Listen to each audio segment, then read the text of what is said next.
I've been having a really fulfilling 5 to 9 recently. I've been going out, getting good exercise, and I finally found an adult friend group. But let me be so real for a sec. When I first started my 9 to 5, I was not having it.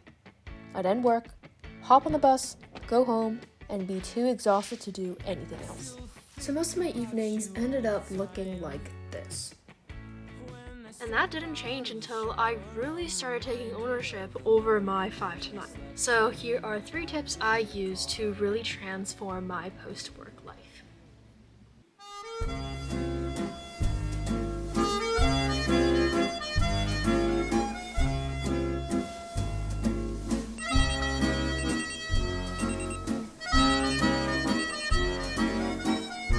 My first tip, start with introspection. In order to take back control over your life, you need to figure out who you want to become.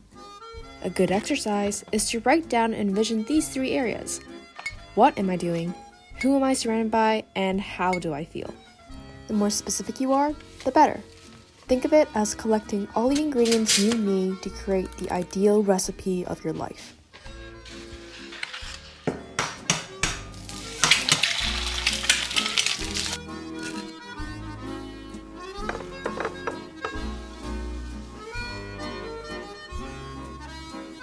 Avocado toast.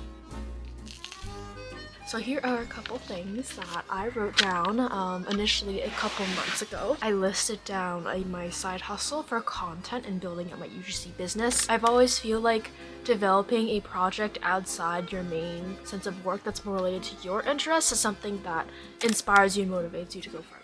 Ton of cute little activities, pottery class, painting class, finally getting my driver's license. One of my biggest goals ever since coming back to Vancouver is finally finding a community, work friends, and the dance community that I go to. Finally thinking about how it would feel after making all these changes. I didn't want to feel like I was on a high. I wanted to feel quietly inspired. By writing down on a piece of paper these 3 areas, it really helps you settle a specific vision and images of what you want to achieve. The key is to make sure that everything on the list sounds realistic and doable, and that way you can much more easily start the next tip.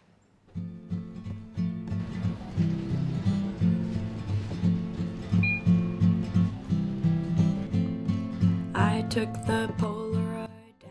Now that you know the exact life you want to have, it's time to take action, and to do that, you need to nurture your body. Here's why committing to regular intense exercise is so important.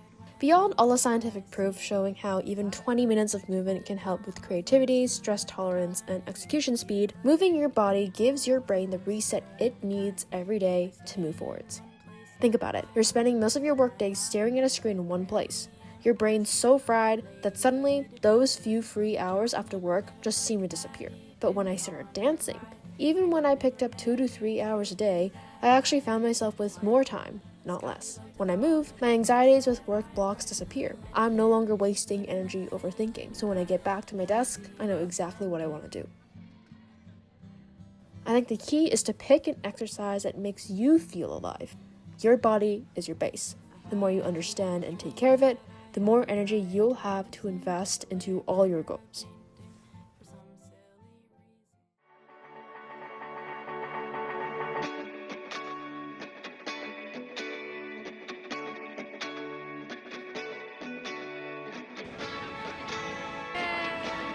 Happy Canada Day!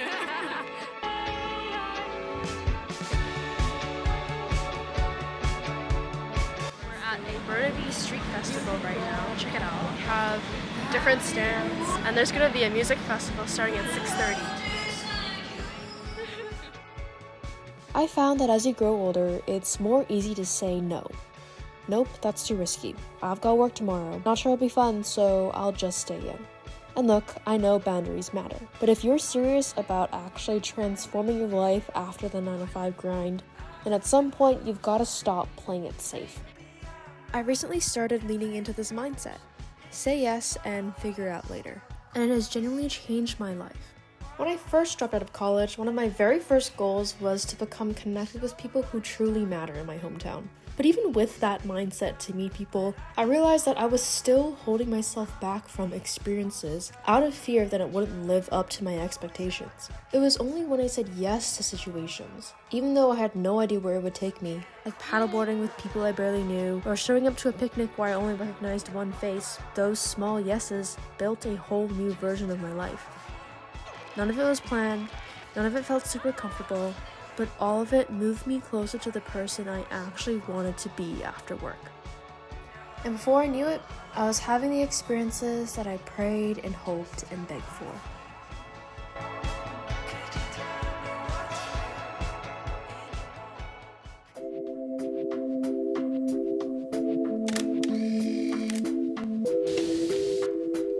As I spend more time working and being in corporate, I've come to value my time outside my 9 to 5 that much more. That's like the only time you really get to develop your own sense of identity, something that isn't restricted by what your role is or your work output.